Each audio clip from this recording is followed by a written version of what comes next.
Hi hello everyone, అందరికీ నమస్తే. అందరూ ఎలా ఉన్నారండి? బాగున్నారా? నేనైతే చాలా బాగున్నానండి. మా ఆయన నవ్వుతున్నారు చాలా బాగున్నానని చెప్తుంటేని. విసిగిపోతున్నానండి, చాలా చాలా విసిగిపోతున్నాను. మా షాను మా మను ఒకళ్ళు కొట్టుకుని తిక్క పేచీలు అనమాట.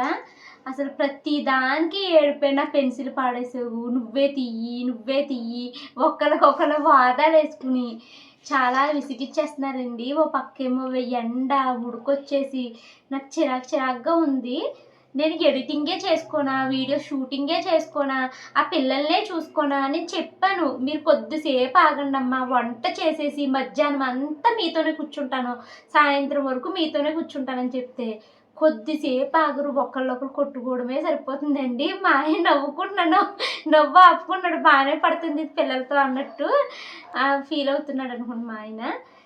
ఇప్పుడు టైం అయితే 1:00 అయిపోయిందండి. నేను ఇప్పుడే స్నానం చేసి ఫ్రెష్ అయిపోయి వంట చేయడం అయితే స్టార్ట్ చేస్తున్నాను. ఇప్పుడు వరకు ఎడిటింగ్ చేసుకున్నాను, వాటిని అయితే అప్లోడ్ పెట్టి ఫ్రెష్ అయితే వచ్చాను. ఈ లోపల ఇద్దరు కొట్టుకోవడం మొదలుపెట్టారు. దీనికి చెప్తే చిన్నదానికి చెప్తే పెద్దదానికి కోపం, పెద్దదాన్ని అంటే చిన్నదానికి కోపం. అసలు ఒకళ్ళనొకరు సర్ది చెప్పలేకపోతున్నానండి. ఇంకా వంట పని అయితే స్టార్ట్ చేయాలి. ఎందుకంటే మా వారు ఆల్రెడీ భోజనానికి వచ్చేసారు. త్వరగా ఇంకా వంట అయితే చేసేసి ఇంకా పిల్లలతో అయితే కూర్చుంటాను. కట్టే మార్నింగ్ అయితే పిల్లలిద్దరూ లేవకుండానే ఫస్ట్ నేను వాకింగ్ అయితే వెళ్ళొచ్చేసానండి. నిన్న నేను బొబ్బర్లు వడల కింద వేసాను కదా, చాలా బొబ్బర్లు మిగిలిపోతే ఫ్రిడ్జ్లో పెట్టాను కదండి. ఇప్పుడు ఆ బొబ్బర్లు అయితే మిక్సీ పట్టాను. అయితే నిన్న బొబ్బర్లు చాలా మెత్తగా మిక్సీ పట్టేసేయడము అంత బాగా అనిపించలేదు నాకు వడలు. ఈరోజు కచ్చపిచ్చగా పెట్టానండి, బాగుంది, క్రిస్పీగా పప్పులు కరకరలాడుతూ బాగా వచ్చింది వడ అయితేని. అండ్ ఈరోజు నాకు అంత భయమే లేదు, వడల షేప్ కూడా బాగా వచ్చింది. ఇంకొంచెం సారి ట్రై చేస్తే ఇంకా బాగా అయితే వస్తుంది అనిపించింది. తర్వాత ఇంకా నేను ఎడిటింగ్ వర్క్ ఇవన్నీ కంప్లీట్ చేసుకునేసరికి టైం అయితే 1:00 అయిపోయిందండి. ఇప్పటికి పిల్లలకి ఆకలేసేస్తుంది. నాకు ఏంటో పిల్లలు ఇంట్లో ఉండడము, పని ఏది ఒక టైంకి పూర్తవట్లేదు. ఇంక ఎడిటింగ్ అయ్యేసరికి 1:00 అయిపోయిందా. స్నానం చేసేసి ఇంకా నేను వంట పని అయితే స్టార్ట్ చేశానండి. ఇంకా ఇప్పటికి మా వారు అయితే రాలేదు. మా వారు వచ్చిన తర్వాత ఇంట్రడక్షన్ చెప్పాను. ఇవి స్టవ్ మీద పెట్టేసి ఇంకా ఫస్ట్ స్టవ్ మీద అయితే బియ్యం కడిగి అయితే పెట్టేశానండి. మరొక పక్కన అయితే ఇప్పుడు పప్పుచారు పెడతాను. చాలా అసలు ఎంత ఎండగా ఉంటుందో కదండి, దాహం అయితే తెగేసేస్తుంది. అందులోనూ మా పిల్లల మీద కొట్టుకోకుండే అలాగని ఒకరికొకరికి సర్ది చెప్పేసరికి నాకైతే తలప్రాణం తోక్కొస్తుందండి. చాలా కుదురు భవానీ పిల్లలు అనేసి అంటారు మా అత్తయ్య మావయ్య వాళ్ళు. కానీ అసలు మా పిల్లలు ఒకరికొకరు కొట్టుకుంటారండి. ఎలా అంటే దాని దగ్గర ఏది ఉందో నా దగ్గర అదే ఉండాలన్నట్టు ఉంటారనమాట. నాది దాని వస్తువు ఇంకొకటి ముట్టుకుంటే ఊరుకోరు, ఇలా ఉంటారండి. మళ్ళీ ఒకరి మీద ఒకరికి ఎంత ప్రేమ అంటే అది లేకపోతే ఇది ఉండలేదు, ఇది లేకపోతే అది ఉండలేదు, మళ్ళీ అంత ప్రేమ ఉంటుంది. మళ్ళీ వీళ్ళు కలిసి ఉన్నప్పుడు మాత్రం కొట్టుకుంటూ ఉంటారు. వీళ్ళిద్దరిని విడదీయలేక వాళ్ళిద్దరికీ ఇప్పుడు పోనీలమ్మ చిన్నపిల్ల కదా అని చెప్తే షానుకు కోపము, పోనీ అమ్మ అక్క పెద్దది కదా అని వాళ్ళ చేయకూడదు అని చెప్తే చిన్నదానికి కోపం. ఎప్పుడు నువ్వు అక్కనే సపోర్ట్ చేస్తావంటది, నువ్వు ఎప్పుడు చెల్లిని చిన్నపిల్ల అంటావు అంటది. నేను ఇంక ఏం చెప్పండి. అలానే కొట్టేసి కొట్టేసి చేయలేను కదా, అలా చాలా ఓపిక చేస్తున్నాను. బట్ ఈరోజు నాకు ఆ వేడికి నాకు విసుగొచ్చేసిందండి చాలని. మా ఆయన వచ్చేసరికి మా ఆయన ఏమైంది మొహమలా పెట్టుకుని ఉన్నావు అంటే, నేను పిల్లలతో పళ్ళపోతున్నాను, కొంచెం నీతో పాటు ఆఫీస్కి తీసుకెళ్ళిపోకూడదా అనేసి అడిగాను నేను. మా ఆయన అయితే భలే హ్యాపీగా ఫీల్ అవుతున్నారండి. మా వారు దేనికైనా కూడా ఫస్ట్ నవ్వుతారండి, కోపం అయితే అస్సలు తెచ్చుకోరు. నేను తిట్టినా ఏంటి, పిల్లలు అల్లరి చేసినా ఏంటి, అసలు సీరియస్సే అవ్వరనమాట. ఎప్పుడో కానీ మా ఆయనకి కోపం రాదు. నిజంగా అలా ఉండడం చాలా గ్రేట్ అని అనిపిస్తుంది నాకు. కాసేపు పిల్లలతో విసిగిపోతే ఎంత కోపం వచ్చి సరిచేస్తానో నాకే తెలియదు. ఉన్నంత వరకు ఓపికగా ఉంటాను. ఓపికగా ఉన్నంతసేపు వీళ్ళు నన్ను పరీక్షిస్తూనే ఉన్నట్టుంటారండి. ఇప్పుడైతే క్యారెట్ కోసం గొడవ వీళ్ళకి.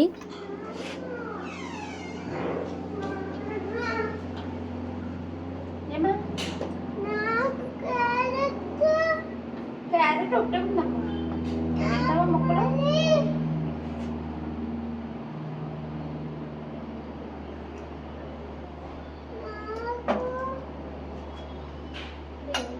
ఇది తింటాను దోసకి చాలా బాగుంటుంది.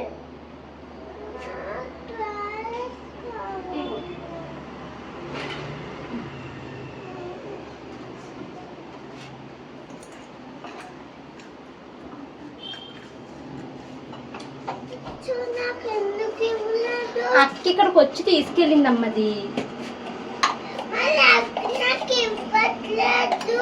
పోండి తినేదాన్ని, దానికి ఆకలి అవుతుందమ్మా, తిండివి. ఇప్పుడు సంతరం కొనుక్కుందాము. ఇప్పుడు లేవు నాన్న.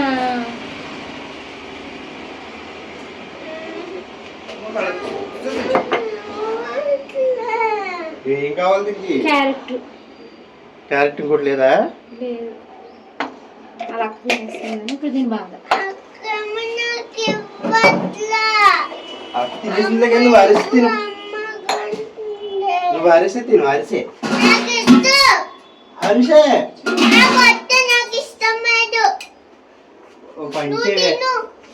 నీతో ఏమన్నా ఆఫీస్కి తీసుకెళ్ళిపోతావు కొద్దిగా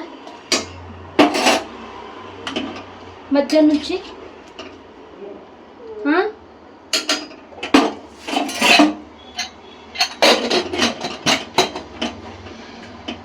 ఒకరి మీద ఒక ప్రేమ పెరుగుతుంది అక్క చెల్లెలకి. అమ్మ లేదు, అక్కే నాకు. హాస్టల్లో వేసేయాలి. అమ్మ లేదు, చెల్లి నాకు.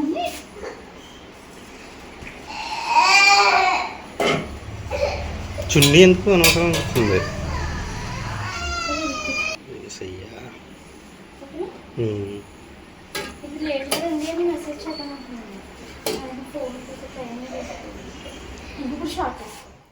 అన్నం అయితే వార్చేసానండి. ఇంకా పప్పుచారు ఒకటి కుక్కర్ పెట్టాను కదా, విజిల్స్ అయితే వచ్చేసి ప్రజలంతా బయటకు అయితే పోయింది.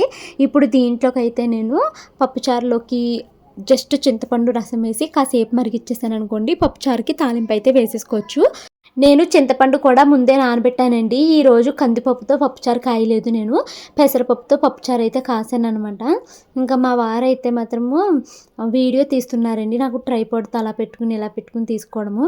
బట్ ఈరోజు ఎందుకో తెలీదు, చాలా రోజుల తర్వాత కాళ్ళు ఈరోజు చాలా నొప్పి వచ్చేసినాయండి. అసలు చాలా ఎక్కువగా అలసిపోయినట్టుగా అనిపించింది కాళ్ళకి. మరి ఏమి అంత ఎక్కువ నుంచుని చేసేసిన పని కూడా లేదు, కానీ పిల్లలతో అటు తిరగా ఇటు తిరగా ఏమోని. ఇంకా మా ఇల్లు చూస్తే డస్ట్బిన్ అనుకుంటారండి, అసలు నేను శుభ్రమే చేయను అని అనుకుంటారు. నిజానికి నేను శుభ్రం చేయను, పాప మా వారే చేసుకుంటారు. నేను ఎప్పుడైనా ఖాళీగా ఉందంటే అన్నీ నీట్గా సర్దుకుంటూ వచ్చి తుడుస్తానమాట. మిగతా అన్ని రోజులు మా వారు పాపం ఇల్లంతా నీట్గా శుభ్రం చేసేసి ఆఫీస్కి అయితే వెళ్తారండి. అయితే మా వారు పైన నేలంతా శుభ్రం చేస్తారు, కానీ వస్తువులన్నీ ఒక కింద ఉన్నవన్నీ ఒక మూలకాల పాడేస్తూ ఉంటారన్నమాట. అవన్నీ నేను అంటే సపోజ్ ఇప్పుడు బుక్స్ ఉన్నాయి అనుకోండి, అవన్నీ తీసి మా ఆయన మంచం మీద పెట్టేస్తారు, నేనేమో తీసుకెళ్ళి బుక్స్ అరమరలు అలాగా సర్దుకుంటాను. ఇంకా నిన్న పైన క్లీన్ చేయడము, తర్వాత పిల్లలు ఉండడము, వస్తువులన్నీ తీసేసి ఎలా పడితే అలా ఉంటుంది ఇల్లు. ఈరోజు వంట అయ్యేసరికి లేట్ అయిపోయిందండి. టైం అయితే ఇప్పుడు 10 నిమిషాల తక్కువ 2 అవుతుంది. వంట పని అయితే కంప్లీట్ అయిపోయిందండి. పప్పుచారును అన్నము, తర్వాత నిన్న మటను మా వారు లేరు కదా, నేను పిల్లలే కదా, కొంచెం మటన్ పీసెస్ అయితే ఉండిపోయినాయి అనమాట. సో ఈ పప్పుచారులో మటన్ నంచుకుని అయితే తినేస్తామండి. ఫస్ట్ అయితే నేను డ్రెస్ అయితే చేంజ్ చేసేసుకుంటాను. కాళ్ళు నిప్పులుగా ఉన్నాయి ఈరోజు, మళ్ళీ చాలా రోజుల తర్వాత నిప్పులు వస్తున్నాయి. సో భోజనం చేసేకి ఇంకా పిల్లలతోనే సరిపోతుందండి ఆఫ్టర్నూన్, అందుకనేసి వ్లాగ్ ఏమీ షూట్ చేయట్లేదు. సో పిల్లలతో అమ్మా అంటే కాయినా ఇస్తున్నాను. సో ఇంకా ఆఫ్టర్నూన్ అంతా పిల్లల్ని చదివించాలండి. రేపు షానుకి మ్యాథ్స్ ఎగ్జామ్ ఉంది స్కూల్లోని. సో అందుకని పిల్లలతోనే సరిపోతుంది. ఇంకా పిల్లలకి స్కూల్ మొదలయ్యే వరకు నాకు రొటీను ఇలా డిస్టర్బ్డ్గానే ఉంటుందేమో అని. ఇదిగమ్మా. సో తిన్నాక మీతో అయితే మాట్లాడతానండి. డ్రెస్ అయితే చేంజ్ చేసేసుకున్నానండి. ఇప్పుడు ఇంకా మేము భోజనం అయితే చేస్తున్నాము. నిన్న మటన్ కూర వండాను కదా, మా వారు లేకపోవడము మటన్ కొన్ని ముక్కలు అయితే మిగిలిపోయినాయి. అయినా మటన్లోని మెత్తని ముక్కల కన్నా అన్ని ముడిసే తీసుకుని వచ్చారండి మా ఆయన. అసలు 1/2 కేజీ మాసంలో 400 గ్రాములు ముడుసులు వేసి 100 గ్రాములు ముక్క వేసాడేమో అనిపించింది. అన్ని ముడుసులు వేసేసారు. ఈ పిల్లలు ముక్కలు మాత్రమే తింటారు, ముడుసులు తినలేరు కదండి. సో అవన్నీ మిగిలిపోయినాయి అనమాట. ఇంకా ఇప్పుడు పప్పుచారులోకి నంచుకుంటా తినేసాం అలాగా. తర్వాత అయితే షాను మను వాళ్ళిద్దరూ పెయింటింగ్ అయితే ప్రాక్టీస్ చేస్తున్నారు. ఆఫ్టర్నూన్ 2:30 నుంచి 5 o'clock వరకు నేను పిల్లలతోనే కూర్చున్నానండి. ఇంకా తర్వాత పిల్లలతో కూర్చున్నాక ఇంక వాళ్ళు కరాటే క్లాస్కి రెడీ అవుతున్నారు. ఈ లోపల నేను గిన్నెలు మధ్య నుంచి క్లీన్ చేయలేదండి. పిల్లలతోనే సరిపోయింది. వాళ్ళని చదివించడము, కాసేపు వాళ్ళతో ఇంటరాక్ట్ అవ్వడము, అలాగా చాలా క్వాలిటీ టైం అయితే ఆఫ్టర్నూన్ గడుపుతున్నాను. అండ్ ఈ మధ్యలో వ్లాగ్స్ అయితే చిన్నగా పెడుతున్నాను కదండి. మేబీ ఇంకా కొన్ని రోజులు ఇలాగ చిన్నగానే తీస్తానేమో వ్లాగులు. ఎందుకంటే అస్సలండి మీరు నమ్మరు, నాకు కుదరట్లేదండి వ్లాగులు తీయడానికి. ఎందుకంటే పెద్ద వ్లాగులు తీయడానికి కుదరట్లేదు. మెయిన్ ఒక రొటీన్ అన్నది నాకు లేదు. చాలా రొటీను డిస్టర్బ్డ్గా ఉంది. ఇప్పుడు సెలవులు ఇప్పుడే స్టార్ట్ అయినాయి. ఒక రొటీన్ అన్నది ప్లాన్ చేసుకోవాలి. మార్నింగే వీళ్ళకి స్కూల్ ఉన్నప్పుడు చక్కగా వంట పని 8:30 కల్లా అయిపోయేది. 9:30 కల్లా వాకింగ్ నుంచి వచ్చేసి ఇల్లు ఒకసారి శుభ్రం చేసేసుకుని టిఫిన్ తినేసి 10:30కి ఎడిటింగ్లో కూర్చుంటే 12:30, 1 కల్లా ఎడిటింగ్ అయిపోయేది. తర్వాత భోజనం చేసి గిన్నెలు క్లీన్ చేసేసుకుని ఆఫ్టర్నూన్ అంతా పిల్లలతో ఉండేదాన్ని. ఇప్పుడు అలా కాదు. ఈ పిల్లలకి స్కూల్ ఉండట్లేదు. తాయితీగి 8-9కి లెగుస్తున్నారు. ఈ లోపల నేను వాకింగ్ చేసుకుని వస్తున్నాను. ఆ తర్వాత 9కి టిఫిన్లు వేయడం స్టార్ట్ చేయడము. టిఫిన్లు తినేసరికి 10-11 అయిపోతుంది. ఆ తర్వాత గిన్నెలు తోముకుని ఎడిటింగ్లో కూర్చునేసరికి నాకు 1 అయిపోతుంది ఎడిటింగ్ అయ్యేసరికి. అప్పుడు వంట చేసి తినేసరికి 2 అయిపోతుంది అనమాట. సో నేను నా రొటీన్ని మంచిగా ప్లాన్ చేసుకోవాలండి. పిల్లలకి స్కూల్ ఉన్నా లేకపోయినా ఇంకా ప్రతిరోజు మార్నింగ్ 6 లెగిసిపోదామని అనుకుంటున్నాను. అలా లెగిస్తే కానీ నా రొటీన్ అన్నది సరిగ్గా ఉండదేమో అని అనిపిస్తుంది అనమాట. ఇంకా పిల్లలకి స్కూల్తో సంబంధం లేకుండా నేను మాత్రం వంట ఇప్పుడు పొద్దున్నే చేసేసుకుంటే బెస్ట్ అనేసి అనుకుంటున్నానండి. అలా చేస్తే కానీ ఇంకా నాకు ఈ హడావుడి అన్నది తగ్గదేమో అని అనిపిస్తుంది. లేకపోతే రోజు భోజనానికి 1:30 అలా అయిపోతుంది అనమాట. వంట ప్రిపరేషన్ పూర్తి అయ్యేసరికి ఇంకా మేము తినేసరికి 2:45 అయిపోతుంది భోజనాలన్నీ కంప్లీట్ అయ్యేసరికి. తర్వాత పిల్లలతోనే సరిపోతుంది మధ్యాహ్నం అంతా. తర్వాత గిన్నెలు తోముకోవడము, మళ్ళీ పరిగెట్టుకుంటా వాళ్ళని కరాటీకి తీసుకువెళ్ళడము, ఇంటికి రావడము, మళ్ళీ వంట చేసుకోవడము. అమ్మో ఇలా ఉంటుంది నాకు రొటీను.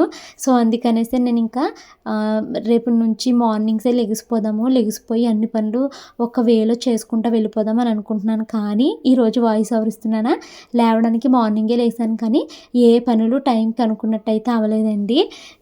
ఇంకా తర్వాత ఊరు నుంచి వచ్చాక మంచిగా రొటీన్ అయితే ప్లాన్ చేసుకోవాలి. సో చాలామంది ఊరు ఎందుకు వెళ్తున్నావు భవాని అని అడుగుతున్నారు. నేను గోగులమ్మ జాతర అయితే ఉన్నదండి 11, 12. సో ఆ జాతర కోసం అనేసి వెళ్తున్నాను. అయితే మా హస్బెండ్ నిన్నే వెళ్ళిపోయారు. కానీ నాకు వెళ్ళడానికి కుదరలేదనమాట. షానుకి ఎగ్జామ్ ఉంది. షాను ఎగ్జామ్ రాసి వచ్చేసిన తర్వాత మేము బయలుదేరుతామండి.